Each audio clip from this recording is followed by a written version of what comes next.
तो बात 22 के विसात की सीधे आपको लेकर चलते कानपुर के कल्याणपुर में, जहां सीएम योगी आदित्यनाथ संबोधित कर रहे हैं। स्वयं नहीं समझ पाते थे कि इस महोत्सव का उद्देश्य क्या है और क्यों हो रहा है, लेकिन भाइयों बहनों, आपने देखा होगा आपके यहां छठ माई का घाट का सुंदरीकरण होता है तो अयोध्या में दीपोत्सव का भी आयोजन होता है। मथुरा वृंदावन में रंगोत्सव का आयोजन होता है। काशी में देव दीपावली और प्रयागराज में भव्य कुंभ और दिव्य कुंभ का आयोजन करने का सौभाग्य भी हम लोगों को प्राप्त होता है। भाइयों बहनों, आप याद करिए, आज ही जब मैं आपके यहां सभा में आ रहा था, इससे पहले मैं करहल में, मैनपुरी करहल में मैं वहां सभा का आयोजन कर रहा था और मैं विश्वास के साथ कह सकता हूं कि करहल में होने वाला चुनाव इस बार समाजवादी पार्टी की जमानत को जब्त करने वाला होगा, भारतीय जनता पार्टी को जिताने वाला होगा। आप अनुमान कर सकते हैं, जो समाजवादी पार्टी का कमांडर ही स्वयं लड़ाई के मैदान से बाहर जा रहा है, तो फिर पूरी लड़ाई तो भारतीय जनता पार्टी पहले ही जीत चुकी है। याद करिए 5 साल पहले क्या स्थिति थी, आस्था के सम्मान के साथ क्या खिलवाड़ होता था और प्रत्येक नागरिक की सुरक्षा के साथ भी क्या खिलवाड़ होता था, ये किसी से छुपा हुआ नहीं। जब मैं मैनपुरी से कानपुर के लिए प्रस्थान किया तो मुझे बताया गया कि आज अहमदाबाद की न्यायालय ने वहां के ब्लास्ट के लिए जिम्मेदार तमाम उन अपराधियों को और आतंकवादियों को मौत की सजा और कड़ी सजा दी है जिन्होंने कभी अहमदाबाद को दहलाने का कार्य किया था। भाइयों बहनों, सुरक्षा सबको, सम्मान सबको, लेकिन तुष्टीकरण किसी का नहीं। यही तो भारतीय जनता पार्टी का मिशन है और इसी मिशन के साथ हम लोग जब 2017 में यहां पर आए थे, उस समय भाइयों बहनों हमने कुछ कहा था। मैंने तब भी कहा था कि भारतीय जनता पार्टी जो कहती है सो करके दिखाती है। भारतीय जनता पार्टी जो कहती है सो करके दिखाती है। हमने कहा था कि रामलला हम आएंगे, मंदिर वहीं। आज अयोध्या में मंदिर निर्माण का काम प्रारंभ हो गया ना, कोई संदेह है क्या? क्या अयोध्या में राम मंदिर का कार्य ये समाजवादी पार्टी, कांग्रेस या बहुजन समाजवादी पार्टी के लोग कर पाते? ये कार्य भी जैसा कहा गया था उसके अनुरूप कार्य भी समयबद्ध ढंग से आगे बढ़ रहा है। और भाइयों बहनों, 2023 के अंत में जब अयोध्या में रामलला के भव्य मंदिर में भगवान राम विराजमान होंगे तो भाइयों बहनों 500 वर्षों की हम लोगों के तमाम पूर्वजों की वे कामनाएं पूरी होंगी जो उन्होंने अपने कालखंड में, अपने जीवन काल में सोचा होगा कि मेरे राम भी अपने मंदिर में होते और हम भी वहां उनके दर्शन करते। तो भाइयों बहनों, हमारी पीढ़ी सबसे सौभाग्यशाली है कि आज अयोध्या में भगवान राम के भव्य मंदिर के निर्माण कार्य को हम देख रहे हैं और रामलला अगले वर्ष के अंत तक अपने भव्य मंदिर में विराजमान होंगे तो भारत में राम राज्य की स्थापना का मार्ग भी प्रशस्त होगा। याद करिए, क्या अयोध्या में राम मंदिर के निर्माण कार्य को क्या समाजवादी पार्टी करा देगी? राम भक्तों पर गोली चलाने वाले लोग राम मंदिर का निर्माण कराएंगे? राम मंदिर पर ताला मारने वाले लोग क्या राम मंदिर का निर्माण कराएंगे? और इसीलिए भारतीय जनता पार्टी आपके पास आई है। कि हमने जो कहा सो करके दिखाया है। भाइयों बहनों, 5 साल पहले प्रदेश की स्थिति क्या थी?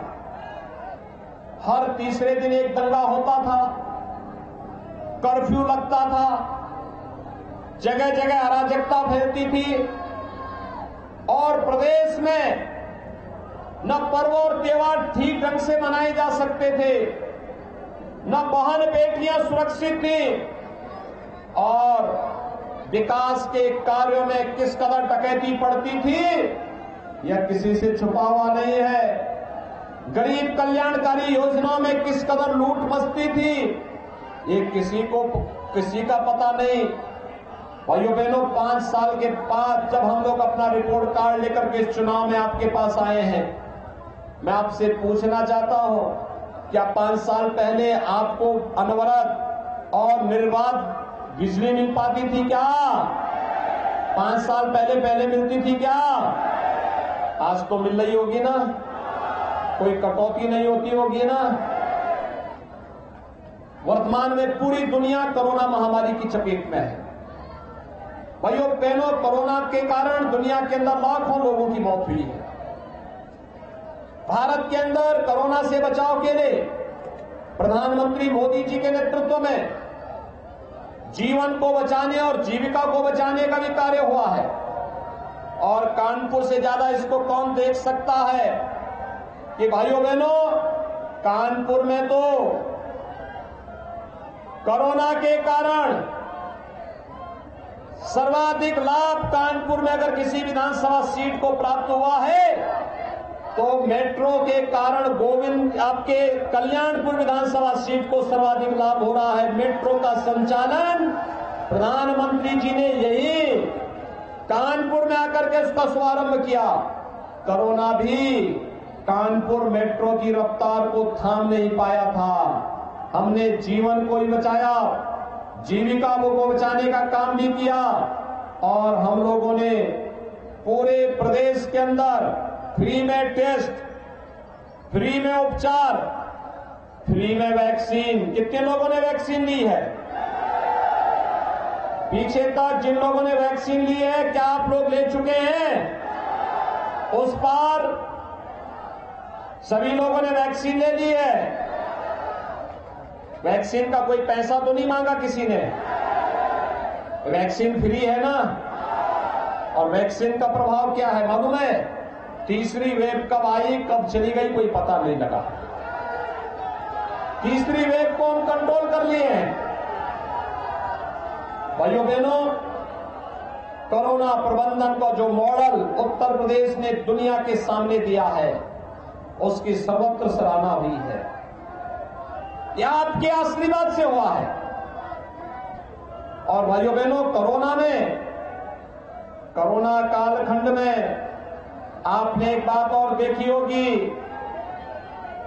कि फ्री में वैक्सीन और सबको वैक्सीन तो लगाया गया, लेकिन डबल इंजन की सरकार है, डबल डोज राशन का भी प्राप्त हुआ होगा हर गरीब को। डबल डोज राशन का, राशन के नाम पर किसी ने पैसा तो नहीं दिया ना, फ्री में राशन मिल रहा है ना। भाइयों बहनों, पहले की सरकार में ये राशन का पैसा, ये बिजली का पैसा, ये दवा का पैसा कहां चला जाता था? यही पैसा चला जाता था समाजवादी पार्टी के इत्र वाले मित्र के घर में। कहां जाता था? और इसीलिए हम लोगों ने 5 वर्ष के अंदर गरीब कल्याणकारी योजनाओं का लाभ तो प्रत्येक नागरिक को देने का काम किया ही, विकास की योजनाओं को मजबूती के साथ आगे बढ़ाने का कार्य किया ही, लेकिन साथ साथ भाइयों बहनों, हमने ये भी तय किया है जब तक ये भ्रष्टाचारी, पेशेवर माफिया और अपराधी अपना नग्न तांडव करते रहेंगे तब तक विकास का कोई मतलब नहीं। इसलिए सरकार ने एक हाथ में विकास की छड़ी ली और दूसरे हाथ में बुलडोजर की स्टीयरिंग को भी पकड़ करके प्रदेश में अनवरत चलाने का काम किया है। आज आप देख रहे होंगे विकास के कार्य में कोई बाधा नहीं। मेट्रो का संचालन हो रहा है। कानपुर को फिर से एयर कनेक्टिविटी के साथ जोड़ दिया गया है और कानपुर, मां गंगा की असीम कृपा कानपुर पर है। याद करिए, कानपुर का सीसा मऊ नाला 14 करोड़ लीटर सीवर गिराता था यह गंगा मैया में। पिछली बार हम प्रधानमंत्री जी को आमंत्रित किए थे और जहां पर सीवर गिरता था आज वहां पर सेल्फी पॉइंट बना हुआ है। आज गंगा मैया कानपुर में अविरल है, निर्मल है, अपना आशीर्वाद दे रही है और खूब फलने फूलने का आशीर्वाद दे रही है। और आशीर्वाद ये भी दे रही है कि हमारे यहां पर अब कोरोना नियंत्रित होगा तो कानपुर में एक रिवर फ्रंट का भी निर्माण होना चाहिए। यही गंगा मैया की आशीर्वाद है। भाइयों बहनों, ये काम करेगा कौन? ये काम करेगी डबल इंजन की सरकार। जब केंद्र में और प्रदेश में एक विचारधारा को एक पार्टी की सरकार होगी तो विकास कार्य तेजी के साथ आगे बढ़ेगा। लेकिन भाइयों बहनों, विकास की पहली शर्त होती है सुरक्षा। विकास की पहली शर्त होती है सुरक्षा। आपने 5 साल में प्रदेश के अंदर कहीं कर्फ्यू लगते हुए देखा है क्या? नहीं तो छोटी छोटी बात के लिए कर्फ्यू लगता था। कानपुर में तो उत्तेजना फैलती थी, अराजकता फैलाना कुछ लोग अपना जन्मसिद्ध अधिकार समझते थे। पश्चिमी उत्तर प्रदेश में व्यापारी पलायन करता था, बेटियां स्कूल नहीं जा पाती थी, महिलाएं बाजार नहीं जा पाती थी और जिस प्रकार का तांडव पूरे प्रदेश के अंदर था वह किसी से छुपा हुआ नहीं। लेकिन भाइयों बहनों, आज जब हम 5 साल के अपने रिपोर्ट कार्ड के साथ आपके पास आए हैं तो भाइयों बहनों, मैं आपसे कह सकता हूं 5 साल में प्रदेश में एक भी दंगा नहीं हुआ। 5 साल के अंदर प्रदेश में दंगों के कारण कर्फ्यू नहीं लगा। और भाइयों बहनों, 5 साल के अंदर दंगा और कर्फ्यू नहीं, लेकिन कर्फ्यू की जगह कांवड़ यात्रा ने ले लिया है और बमबाजी की जगह आज कांवड़ यात्री जब निकलता है, हर हर बम बम का नारा लगा करके निकलता है तो ऐसे लगता है जैसे शिव की भक्ति में लीन हर उत्तर प्रदेश वासी आज शिव का गण बनकर के उत्तर प्रदेश के विकास में अपना योगदान दे रहा है। भाइयों बहनों, आज मैं आपका आह्वान करने के लिए आया हूं।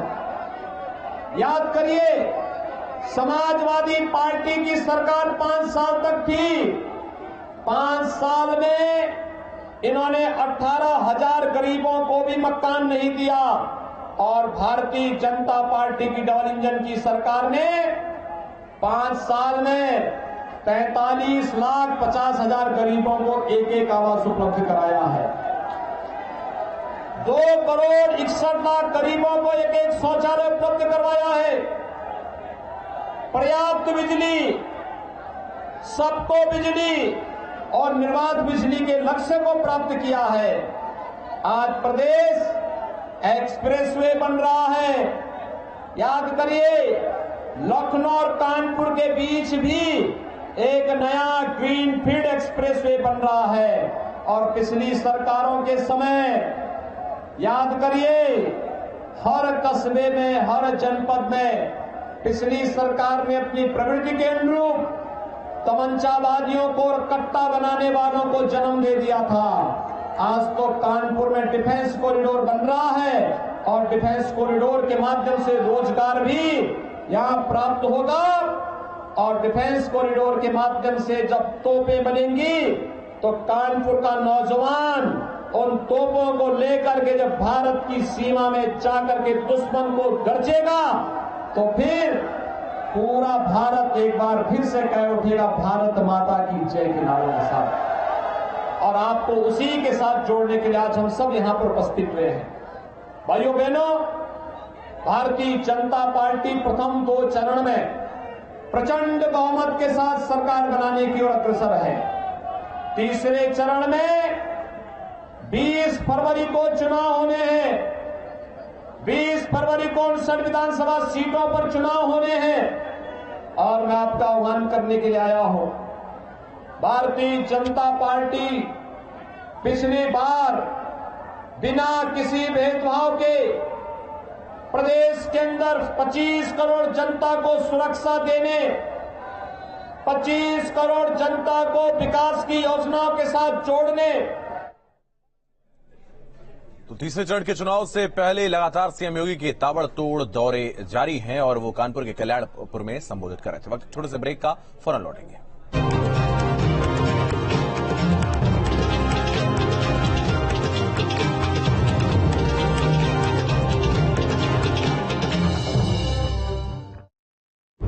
भाजपा का संकल्प है किसानों को सिंचाई के लिए मुफ्त बिजली।